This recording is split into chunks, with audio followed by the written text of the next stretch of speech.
Assalamualaikum warahmatullahi wabarakatuh. Kawan-kawan semua, sekarang kita masuk pada mata kuliah studi tafsir klasik dan pertengahan. Dalam kali ini kita masuk dalam pembahasan tafsir Muqatil bin Sulaiman. Perlu diingat bahwasanya dalam mata kuliah ini kawan-kawan semua harus dapat menguasai bagaimana terkait tentang kesejarahan tafsir yang dalam kali ini yaitu adalah biografi dari seorang mufassir. Kemudian tidak hanya itu, teman-teman semua juga harus menguasai terkait dengan tema, metodologi, kemudian karakteristik dari sebuah tafsir. Kali ini kita masuk pada materi tafsir Muqatil bin Sulaiman. Ini tafsir Muqatil bin Sulaiman. Terkait biografi, kita bisa lihat bahwasanya Muqatil bin Sulaiman lahir di Balkhi, makanya dinamakan Al-Balkhi itu, Al-Khurasani, di daerah Khurasan, di daerah sekitar Iran. Mengenai kelahirannya tidak ditemukan, tapi terkait bagaimana wafat Muqatil bin Sulaiman itu sekitar tahun 150 Hijriah. Karya-karya terkait Al-Quran dari Muqatil bin Sulaiman kita bisa lihat Tafsir Al-Kabir, Al-Ayat Al-Mutasyabihat, Al-Aqsam wal-Lughat, At-Tafsir Al-Khamsumiyah, Ayat Minal Quran, At-Taqdim wa Takhir, Al-Jawabat fil Quran, An-Nasy wal Mansukh, Al-Wujuh wan Nadhair fil Quran. Terkait sistematika tafsir Muqatil bin Sulaiman ini ditulis full 30 juz dengan 5 jilid dengan halaman yang berbeda-beda. Metode yang ditulis, metode penulisannya yaitu dengan cara metode tahlili mushafi. Tahlili mushafi dalam artian menguraikan tafsir dengan cara analitis, cuma urutannya mengikuti tartib mushaf Utsmani. Konon ada yang bilang tafsir Muqatil bin Sulaiman ini adalah tafsir yang pertama kali menggabungkan antara bil maksur dan bil ra'i. Salah satu keunikan dari tafsir Muqatil bin Sulaiman yaitu kita tidak bisa membedakan mana teks Quran dan mana tafsir kalau kita mau melihat langsung manuskripnya. Jadi kekhasannya itu adalah Muqatil bin Sulaiman itu disebut sebagai tafsir yang hagadik. Hagadik itu ya one continuous story, dalam arti dalam satu kesatuan antara tafsir dan Al-Quran itu diramu sedemikian rupa. Bentuk tafsirnya ya Gordon Nickel juga mengungkapkan hal yang sama, yaitu bahwasanya tafsir Muqatil bin Sulaiman ini dengan cara gaya hagadik, atau kalau kita kenal di istilah kita yaitu tafsir dengan teori munasabah. Menurut Kees Versteeg, dia mengungkapkan bahwa tafsir Muqatil bin Sulaiman ini memang dianggap tidak menafsirkan teks, tapi hanya mempermudah teks tersebut agar dapat dipahami oleh masyarakat awam. Ya, ini salah satu bentuk tafsirnya. Jadi kalau yang biasa kita kenal itu seperti tafsir Jalalain, itu hampir-hampir mirip, yaitu dengan cara hagadik semacam itu. Terkait metodologi tafsirnya, pertama selalu mencantumkan informasi, jumlah ayat, dan klasifikasi surat itu masuk dalam makki atau madani. Kemudian disebutkan asbabun nuzulnya, kemudian hikmah-hikmah dari surat itu semacam apa, dan yang terakhir seringkali ketika ayat itu bersinggungan dengan bacaan kiroat, eh, Muqatil bin Sulaiman juga mengungkapkan terkait kiroat-kiroat yang ada. Selanjutnya sumber penafsiran yang digunakan oleh Muqatil bin Sulaiman, yang pertama ya jelas Al-Quran itu sendiri, sering memunasabah dengan ayat-ayat yang lain ketika membahas suatu ayat. Selanjutnya hadis Nabi, kiroah, qaul sahabi, qaul tabi'in, kisah Israiliyat, dan juga ada sisi ro'yunya. Pujian-pujian terhadap Muqatil bin Sulaiman banyak sekali, pertama dari muridnya yang sangat seorang sufi yang sangat apresiatif terhadap Muqatil bin Sulaiman, bahwasanya tafsir ini sangat bernilai. Imam Syafi'i juga mengatakan demikian. Bahkan kata Imam Syafi'i itu, barang siapa yang hendak belajar tafsir, dia perlu mengkaji Muqatil, dalam arti mengkaji tafsir Muqatil bin Sulaiman. Tidak luput dari itu, Ibnu Taimiyah juga mengakui keahlian Muqatil bin Sulaiman.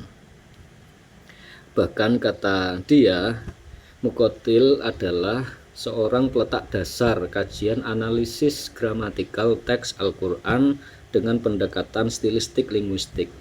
Jadi memang ada gaya-gaya pembahasan secara linguistik yang dibahas oleh Muqatil bin Sulaiman, meskipun tidak sedetail tafsir-tafsir bahasa yang ada setelahnya. Namun paling tidak ini adalah peletak dasar. Itulah dari Ibnu Taimiyah. Sehingga seperti Zamakhsyari dalam kitab Tafsir Al-Kasyafnya juga seringkali mengutip dari tafsir Muqatil bin Sulaiman ini. Ahmad bin Hambal itu juga mengatakan bahwa beberapa karya memang dipersoalkan apa yang ada di Muqatil bin Sulaiman. Namun kata Ahmad bin Hambal, saya sendiri melihat pengetahuan yang mendalam tentang Al-Quran. Itu menurut Ahmad bin Hambal. Beberapa kritikan yang dilontarkan kepada Muqatil bin Sulaiman, yaitu terutama terkait bagaimana Muqatil bin Sulaiman itu seperti Az-Zahabi seumpamanya dalam tafsir Al-Mufassirun, dia itu mengatakan bahwa menampilkan kritikan-kritikan terhadap Muqatil bin Sulaiman. Ya seringkali dikatakan mungkirul hadis atau matrukul hadis dan segala macamnya. Bahkan Imam Ahmad bin Hambal sendiri, dia mengakui dari sisi keilmuan Al-Quran Muqatil bin Sulaiman, tapi terkait dengan hadis beliau tetap menghukumi bahwasanya hadis yang diriwayatkan oleh Muqatil bin Sulaiman dalam kategori dhaif. Nah, ini bisa dilihat salah satu contoh dari Muqatil bin Sulaiman. Saya spill terlebih dahulu bahwa Muqatil bin Sulaiman ini tafsir yang tidak begitu populer di kalangan orang Indonesia, bahkan kaum santri, para kiai itu tidak populer. Kenapa?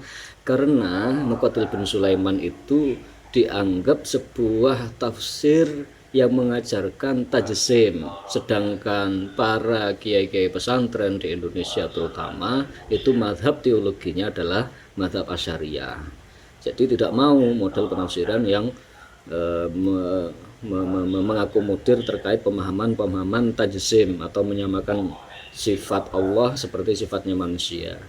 Nah, ini salah satu contoh bagaimana yang ada di tafsir Muqatil bin Sulaiman. Kita bisa lihat wujuhu yauma idzin nadhirah ila rabbiha nadhirah. Pemahaman Muqatil bin Sulaiman, nadhirah memandang di sini yaitu yang zuruna ilallah ta'ala muayanatan, dalam arti memandang Allah dengan cetha welo-welo, dengan langsung seperti itu ya. Lah ini posisi semacam ini dianggap bahwa melihat Allah secara langsung itu memposisikan Allah sebagai sebuah zat itu seperti tajsim, seperti manusia itu saja, bahwa kita memandang Allah seakan-akan kita memandang manusia yang lain seperti itu. Ya, ini pemahaman-pemahaman yang dianggap tajsim, sehingga lumrah sekali Muqatil bin Sulaiman itu tidak begitu populer di kalangan umat Indonesia. Tapi ketika kita mau melihat lebih jauh, ternyata sebenarnya banyak sekali ayat-ayat terkait ayat-ayat menerangkan terkait sifat Tuhan di sini.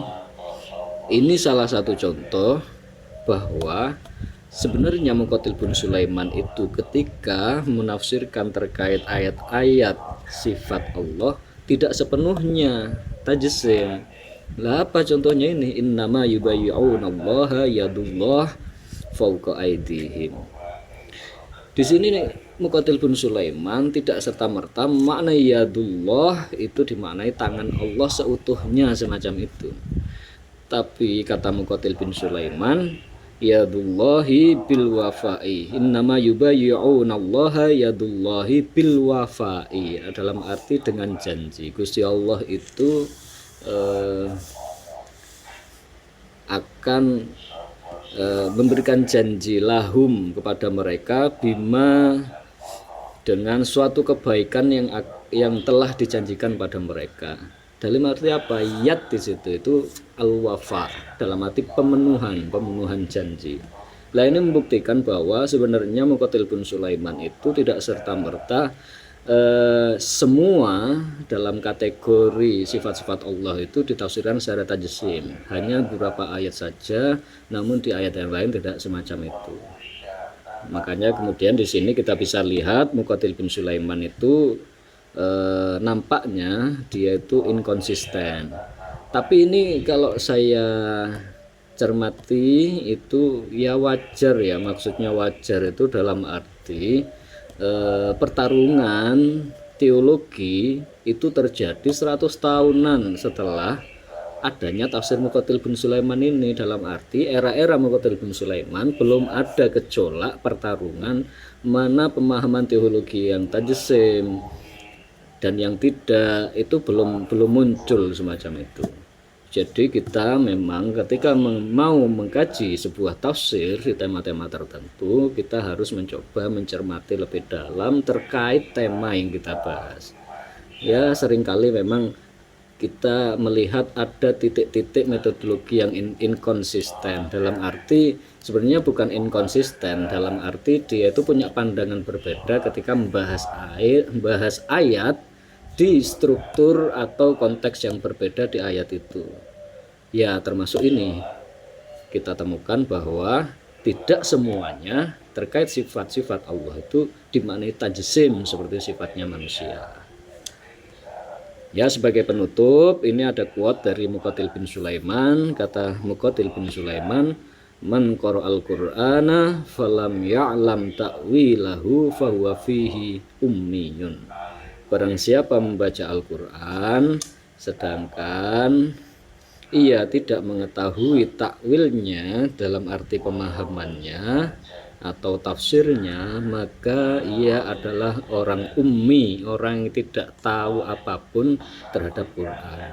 Maka dari itu sebagai mahasiswa, terutama mahasiswa jurusan ilmu Al-Quran dan tafsir, hendaknya kalau membaca Quran jangan hanya sekadar membaca seperti membaca koran, tapi bacalah Al-Quran dengan cara yang berbeda, dalam arti menaikkan level bacaan kita menuju ke level pemahaman dan pengamatan dan segala macamnya, sehingga hasil dari apa yang kita pahami kita bisa mengamalkan untuk kehidupan sehari-hari.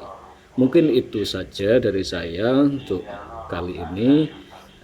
Akhirul kalam, wallahul muwafiq, wallahu a'lam bishawab. Wassalamualaikum warahmatullahi wabarakatuh.